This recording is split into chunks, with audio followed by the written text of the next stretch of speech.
Good morning, everyone,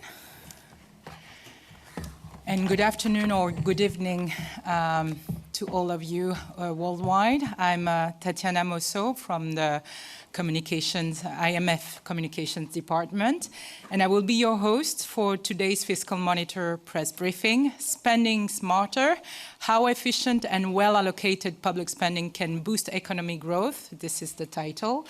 And I'm delighted to welcome our speakers, Vitor Gaspar, Director of the Fiscal Affairs Department, Ira Dabla-Norris, Deputy Director of FAD, and Davide Foceri, Division Chief of FAD. Good morning, Vitor, Ira, and Davide. Vitor, the floor is yours. Good morning, Tatiana. Many thanks for your kind introduction. Thanks to you all for your interest in the Fiscal Monitor, covering fiscal policies around the world. The global public debt prospects and risks have deteriorated further since our last meeting in April. In the Fiscal Monitor, global public debt is projected to rise above 100% of GDP by 2029. In such a scenario, public debt would be at its highest level since 1948. Moreover, the distribution of risks is tilted towards debt accumulating even faster. With a 5% risk, debt would reach 124% in 2029. The world public debt landscape is very diverse. This map displays the fund's fiscal risk assessment based on the latest debt sustainability framework from Article 4 staff reports. Countries differ widely in their deficit and debt levels. Many major economies have public debt greater or projected to go over 100% of GDP. Among the G20, these are Canada, China, France, Italy, Japan, the UK, and the US. These countries typically have deep and liquid sovereign bond markets and often broad policy choices resulting in their fiscal risk ratings being moderate, yellow, or low, green. In contrast, many emerging markets and low-income countries face tougher fiscal challenges despite their debt often below 60% of GDP. Their policy options and funding access are limited. As the map shows, 55 countries are assessed at high, pink, or distress level, red, of fiscal risk. In many cases, relatively low debt to GDP ratios are accompanied by low debt tolerance. Beyond the present, fiscal risks loom large. Public debt dynamics have drastically changed in recent years. It's not only the size of debt, but also the cost. From the global financial crisis through to the COVID period, ever lower interest rates accompanied rising debts, leading to an overall stable interest bill on budget. However, the situation is now starkly different. Interest rate increases have raised funding costs and strained budget. Indeed, interest spending is estimated to increase to 2.9% of GDP in 2025 from 2% in 2020 and is projected to continue to rise to the end of the decade. The financial environment is also exigent. Financial asset valuations are stretched. Eventually, a market correction may occur. Among adverse scenarios, the most concerning is one where fiscal financial feedback loops dominate the propagation mechanism of some initial liquidity disturbance. In addition, public spending pressures come from defense to response to natural disasters. At the same time, there is considerable resistance to higher taxes. The inescapable conclusion is that starting from too high deficits and debt, the persistence of spending above tax revenues will push debt to ever high heights, threatening sustainability and financial stability. So, prioritizing fiscal policy is essential to support debt sustainability and prepare fiscal buffers to use in case of severe adverse shocks, including financial crisis. But while we do recognize that the fiscal equation is very hard to square politically, the time to prepare is now. Improving growth prospects and enhancing public trust in government help balance the fiscal equation. Fiscal policy, structural policy. Deploying fiscal structural policy improves growth prospects and reinforces complementarities and synergies with the private sector. The government can change the composition of public spending while keeping the overall spending envelope constant. For example, shifting the budget composition towards growth-friendly areas like education and infrastructure can increase the economy's productive capacity and improve growth prospects. Enhancing spending efficiency can also further amplify these benefits. Countries should also prioritize institutional reforms, good governance, government effectiveness, transparency and accountability, provide foundations for citizens and investors, trust, helping finance and growth. My colleagues and I are ready to answer your questions. Thank you for your attention. Thank you, Vitor. So before we open the floor to questions, quick ground rules. Raise your hand, wait for us to come with the mic, introduce yourself, and for those online, please send your question to the WebEx and we will get to you shortly. So first question, gentleman on the second row. Can you see him? Just in the middle, in the center. Can you stand up, please, for you? It will be easier if you can. Thank you. Hi, Daniel Avis, Agence France Presse. Thanks for taking my question. I just wonder, in your report, you talk about the higher degree of rigidity in public spending in advanced economies being not solely attributable to entitlements like pensions and social assistance, but that is a big part of it. You've seen just in the last day or so that France looks set to drop unpopular pension reforms. I just wonder what your prescription is, what your advice is for countries like France, looking to push through these changes to its pensions. Thanks. So thank you so much for your question. When it comes to France, our advice has been for France to engage in gradual fiscal consolidation to put debt and deficit under control.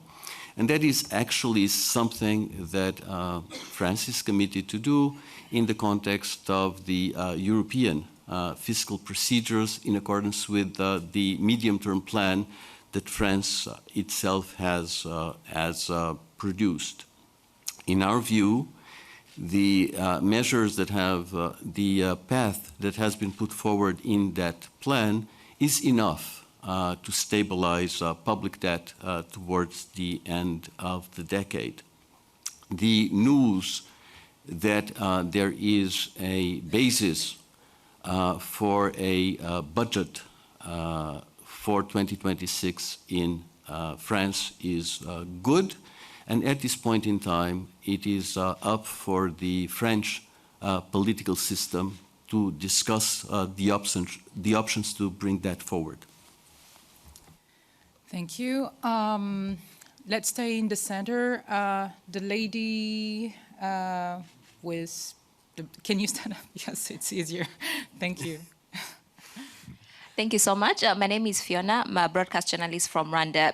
Given that 15% is framed as a minimum tax to GDP ratio for growth takeoff, I'm really curious to understand what reforms, fiscal reforms especially, or even capacity building measures that IMF would recommend, especially for emerging countries struggling with low revenue mobilization. Thank you.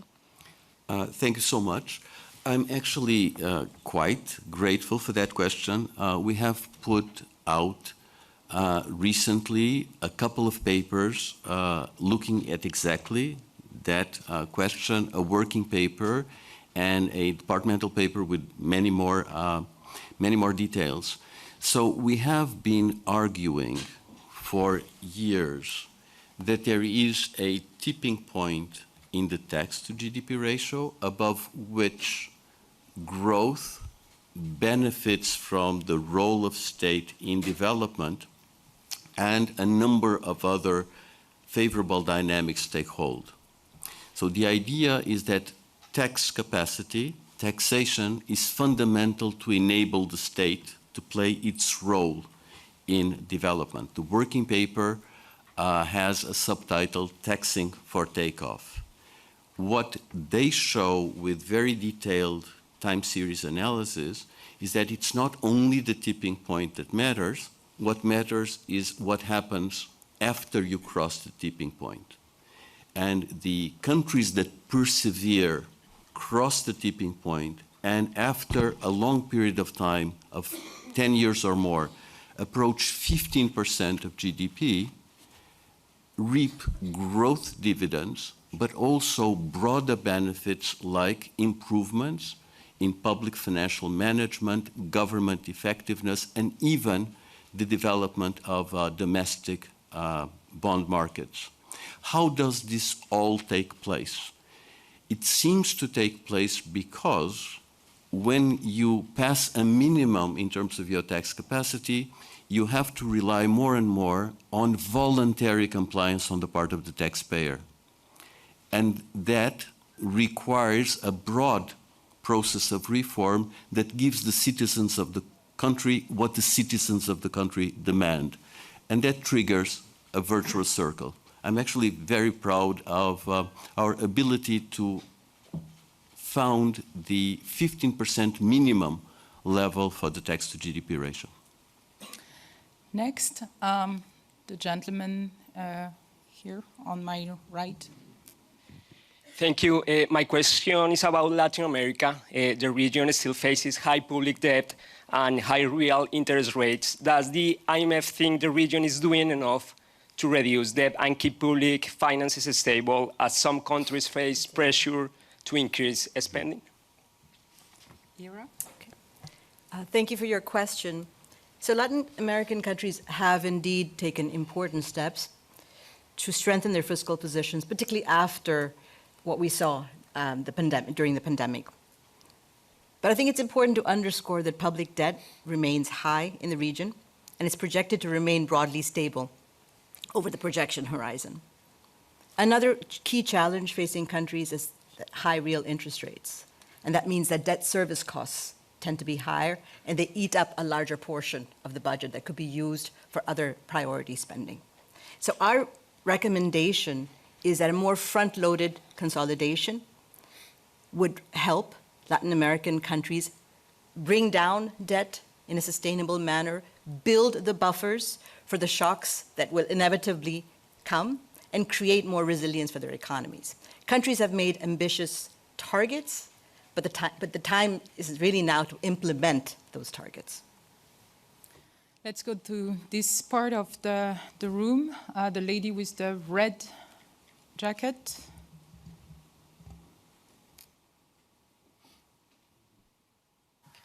Thank you. My name is Nume Ekege from This Day newspaper in Nigeria. In your presentation, you noted that Nigeria currently is rated as a moderate. Has IMF put into account the Nigeria's new borrowing plans, and what policy direction would you advise to ensure the country remains in a safe place? Thank you. Currently, what we are projecting for Nigeria is a neutral fiscal stance. We think that this neutral fiscal stance is also consistent in helping monetary policies to reduce inflation. But let me tell you more about the structural characteristics in terms of our recommendation for countries as Nigeria. And our policies advice has been both on the revenue side as well on the spending side. I think on the revenue side there is a scope to improve revenue through reform to tax administrations to increase revenue mobilization in a way that doesn't hurt growth. For example, tax reform, and this actually Nigeria has done quite a lot in the past years. I think like many of the laws that have been passed have tried to streamline tax code, tax expenditure has been reduced, the burden for business and low-income households has declined in terms of taxation. So these are policies that goes in the right directions. On the spending side, there is a scope to, on the one hand, improve the efficiency of the spending. It's something that we also talk in the chapter how much gains can be achieved when countries improve the efficiency of the spending as well the compositions, but also to increase social spending to address social vulnerability in the country. Thank you. So another one before we go online. The gentleman with the glasses on the 4th row. Thank you. Phil Aldrich at Bloomberg. UK government bonds seem to be particularly exposed to volatile movements in the bond markets. I just wondered if the UK is particularly vulnerable and if there's a reason for that. And the IMF, in its Article 4 for the UK, said that we should de-emphasise the second forecast made by the OBR every year. There's talk of actually scrapping it altogether. Would you endorse scrapping it rather than de-emphasising it? Do we have other questions on the UK? Other questions on the UK? Can we take another one here in the middle? Yeah, Alex Brummer from the Daily Mail in London. In your opening remarks, you talked about a negative fiscal feedback loop of some kind. There's a view in the UK that the fiscal rules which currently exist are too rigid, and there's not enough headroom for the for safety purposes, and all the time you're having to look at new revenue or budget-cutting measures. Do you think those fiscal rules could be eased a bit or changed in some way to give the government more flexibility? And I think we have a last one. Yes. Sue Chan from The Telegraph. Given your projections for the UK tax burden and how you expect it to rise for the next few years, as well as public expenditure not slowing as sharply as other countries, do you think the UK is looking more like France than America when it comes to the tax burden and public spending? Thank you. Vitor, I guess you will be the one responding. Absolutely. I was just trying to make sure that I don't forget questions. If you don't mind, I will start by giving you an overview of why we believe that fiscal risks are in general around the world more considerable than what they may seem. That is a message that we had in October 2024, but I think it still holds now, and it's important to look at risks in perspective. There are three main reasons why public debt may be worse than what it looks. First, spending pressures from underlying trends. They can be technological change, economic transformation, climate and demographics, and challenging politics at national, continental, and global levels are a factor. Secondly, debt projections tend to be optimistic. They tend to underestimate how high public debt will rise. And last, increasing uncertainty is associated with economic, financial, and political developments. That applies to the world, it applies to regions, it does apply to individual countries. When it comes to the UK, our view is that the plans that have been put forward by the UK Treasury strike a good balance between providing favorable conditions for growth, and the emphasis on public investment is welcome in that regard, and safeguarding fiscal sustainability. In our baseline, the public debt to GDP ratio will stabilize in the UK, albeit at a high level of 105.5% of GDP. Please note that the concept that we use in our projections is gross general government debt, which is not the concept which is emphasized in the UK. According to our concept as well, the budget deficit in the UK is projected to fall below 3% of GDP in 2028 and to continue to decline gradually. We do see we see the UK as a country that benefits from liquid and deep bond markets, with a diversified investor base, which is a signal of robustness. Now, in our projections, I could not help but notice that when you compare with pre-pandemic projections, the higher public debt levels are there, but there is a very similar path for the primary surplus because higher interest payments have been compensated by adjustment in other items of spending.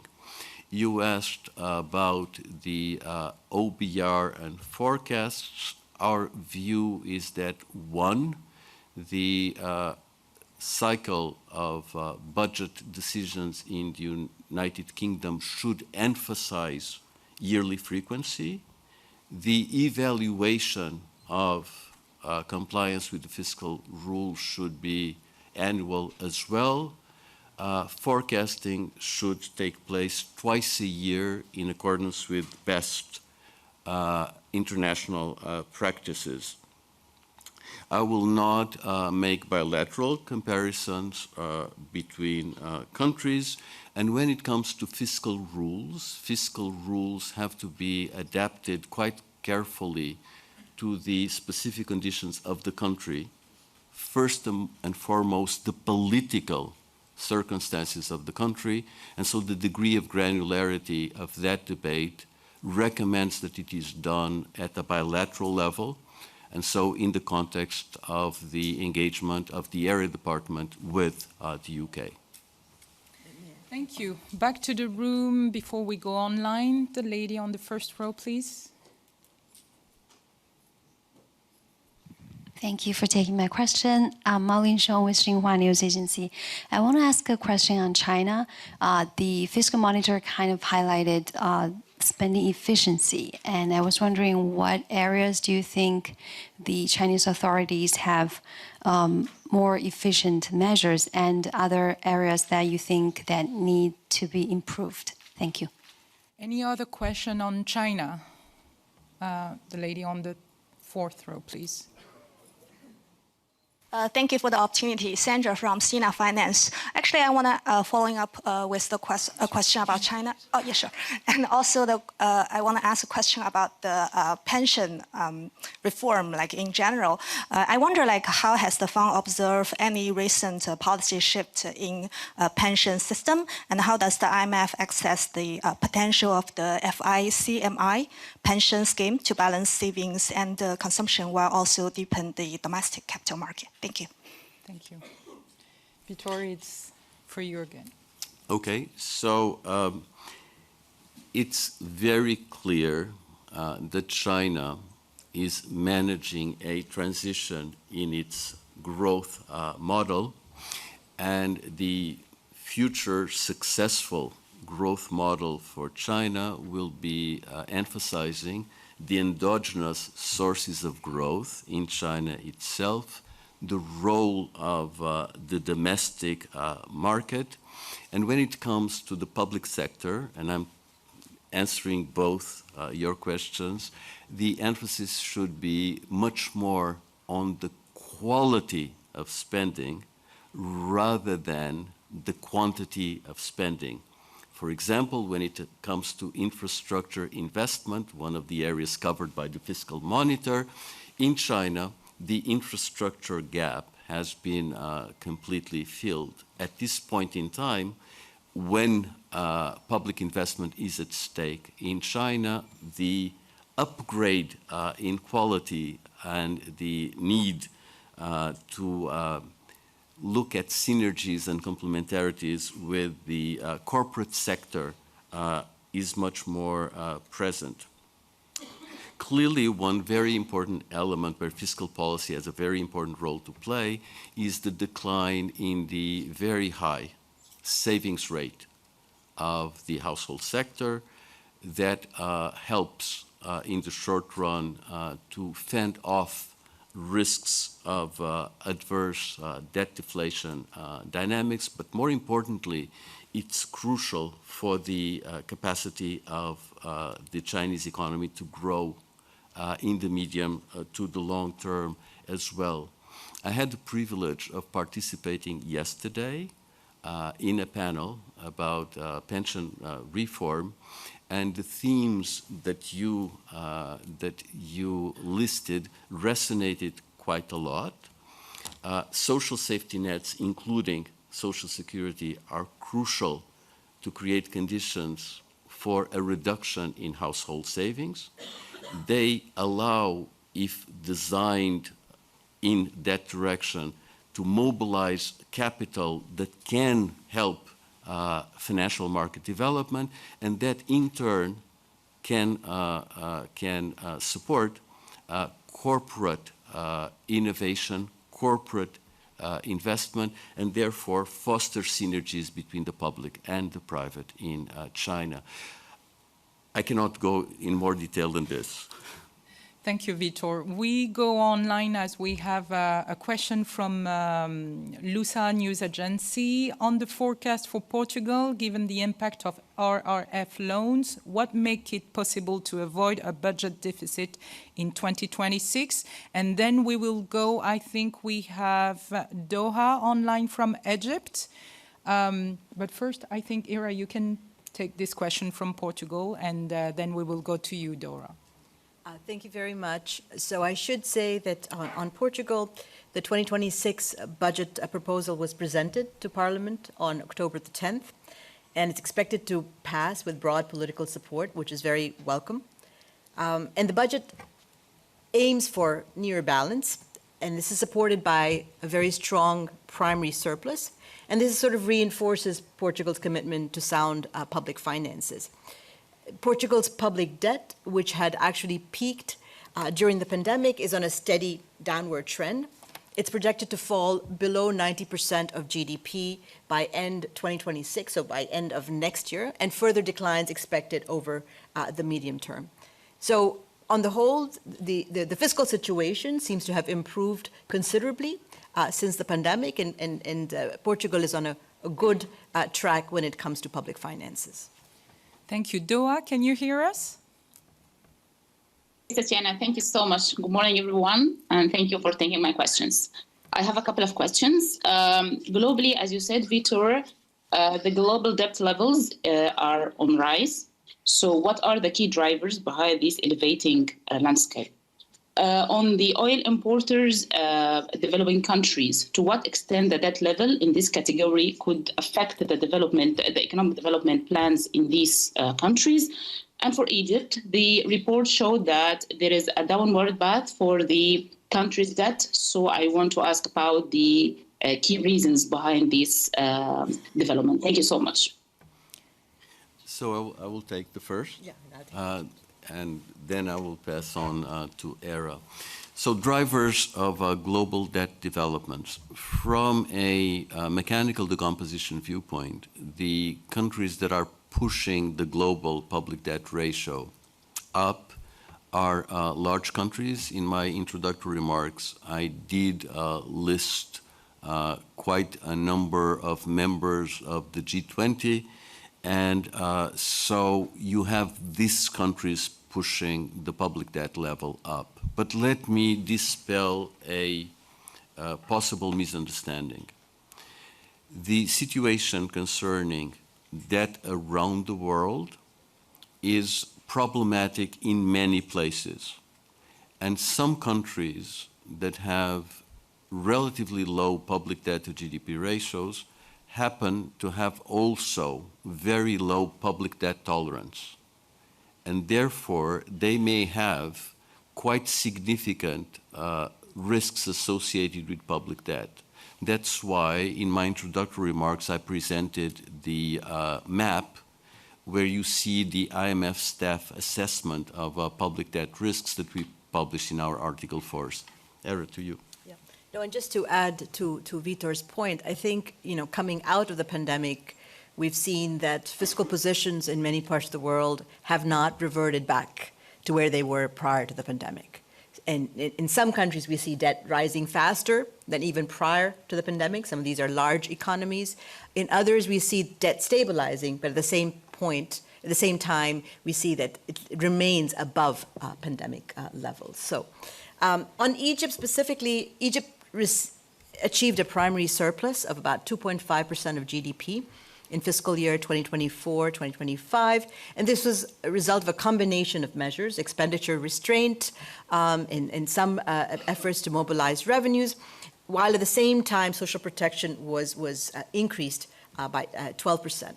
So overall debt, we see, has declined from about 96% to 86% of GDP over the year, and further reductions are expected by the end of the projection horizon. But I should add that the debt service burden in Egypt remains pretty heavy. Interest payments alone absorb about 3/4 of revenue, so that limits the fiscal space that is available. So I will take the gentleman there, and then we will come back to the center of the room.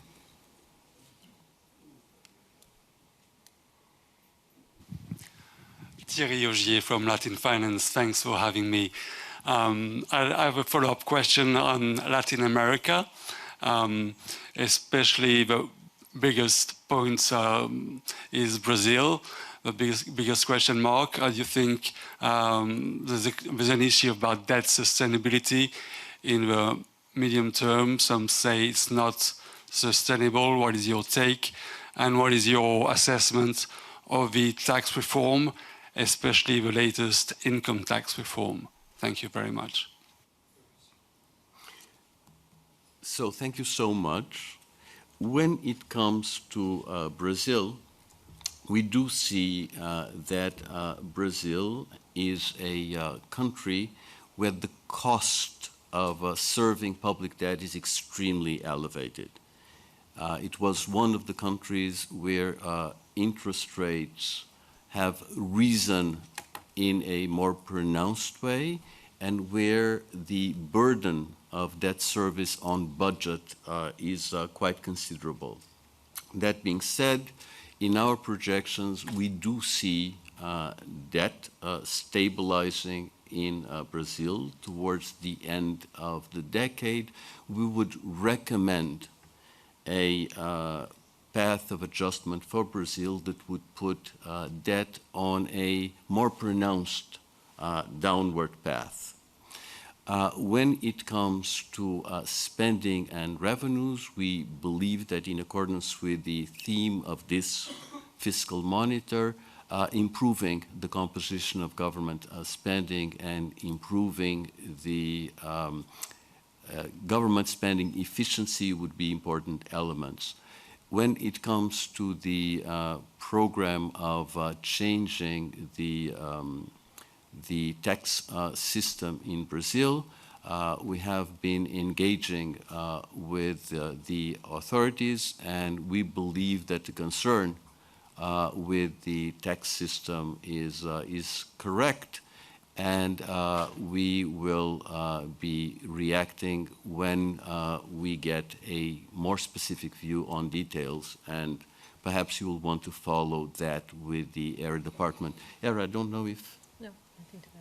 And we will have the press briefing for each region of the world tomorrow and on Friday, so you can ask your questions there too. Back to the center of the room, the lady on the second row, please. Hello, I'm Supanida from the National Broadcasting Services of Thailand, or NBT. Thank you for having me. So I would like you to shed a little bit more light on ASEAN region. So how do ASEAN countries share similar challenges in order to improve the quality of spending? Like, is there any challenges that we have as similarly? And is there any other way to work together in order to improve such quality of spending as association, as union, or as region? Thank you. Thank you. Ira? Thank you. Thank you for your question. So the ASEAN region is a very diverse region. You have countries with very different levels of economic development, with very different fiscal structures and very different levels of spending efficiency. That said, there is room across the board to improve the quality of spending, and particularly the efficiency of spending when it comes to infrastructure, health, education, research and development. In the Fiscal Monitor, we highlight how emerging market and developing economies could improve their output by closing efficiency gaps relative to best performers. So you could get 1/3 more value for money by spending in a more efficient manner. When it comes to ASEAN in particular, trade integration is an important consideration because there's scope to do a lot more. And so here, harmonizing and considering practices, anti-corruption practices, procurement laws, I think that these are areas where spending efficiency could be improved across the region. Learning from each other. I think the peer learning component is an extremely important one when it comes to the specific processes that countries are putting in place to strengthen public investment management, to improve the rule of law, to increase accountability, to strengthen and have more open and competitive procurement systems. So these are all areas where countries can also learn from each other in terms of how to improve spending efficiency. Thank you. This side of the room.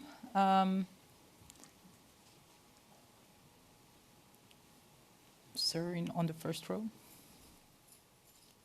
Thank you. Thanas Koukakis from Opinion Post. I would like to ask how should the fiscal policy address the overheating in the technological investment in order to avoid a new bubble in the dot-com like the one that happened in the 1990s and something that had been raised yesterday through the World Economic Outlook press briefing? Thank you.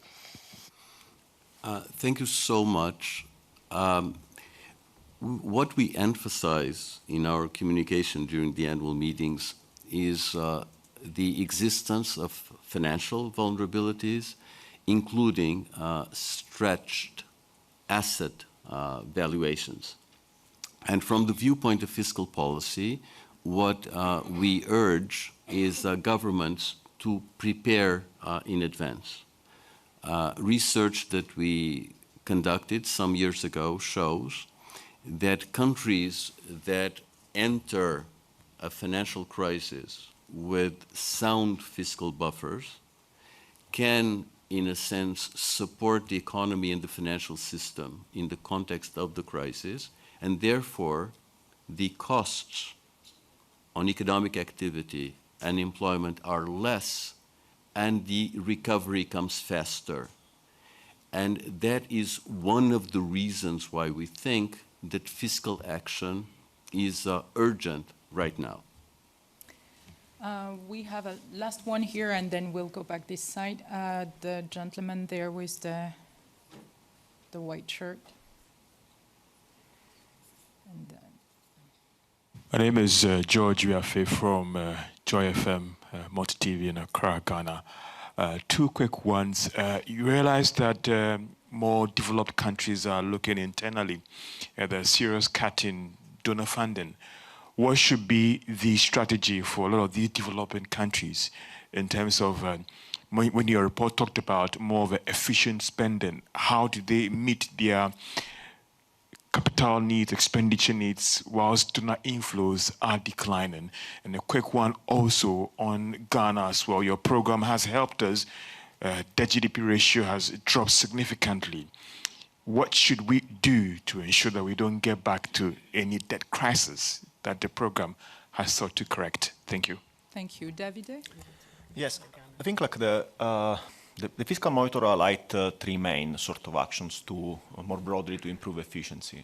One, as I mentioned there, is strengthening institutions, strengthening the rule of law, addressing weak governance and corruption when this is the case, strengthen public financial management process. So these are very important lessons. Another one lesson which is, applies to many emerging markets is create space for additional spending. And this could be particularly relevant in countries that face this declining flows. How countries can create spending? Typically, advanced economies have more room to reduce spending on pensions through pension reforms, while many emerging markets and low-income countries have the scope to improve and reform energy subsidy, something that actually we touched base in the last year report. And finally, improving service delivery. And digitalization is a case where it can help, and actually many countries, including in the African region, have adopted the digitalization to strengthen, for example, revenue mobilization. Now, with respect to Ghana, I think there are two important lessons that we learned. The first is strengthen revenue mobilization through improving tax administration to create resources for additional spending, including on priority spending, including health. And second, strengthen public financial management to avoid payment of arrears, to increase debt transparency, and to keep the fiscal house in order, as we usually say. Thank you. We have only 3 minutes. One very last question, very quickly. Gentleman with the blue jacket in front. Very quickly. It's the last one. Thank you so much. Igor Nemushin, News Agency, DC Bureau. So, Mr. Gaspar, to what extent, from your perspective, European plans to boost military and defense spending impact its debt sustainability? And can you confirm that Europe really has necessary fiscal space to continue these programs in longer period of time? Thank you. In 2 minutes. Very quickly.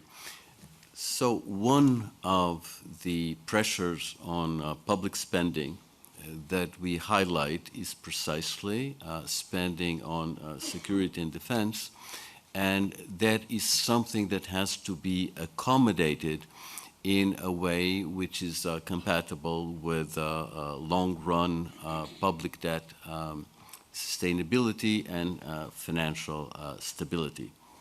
The process of doing that in Europe is ongoing.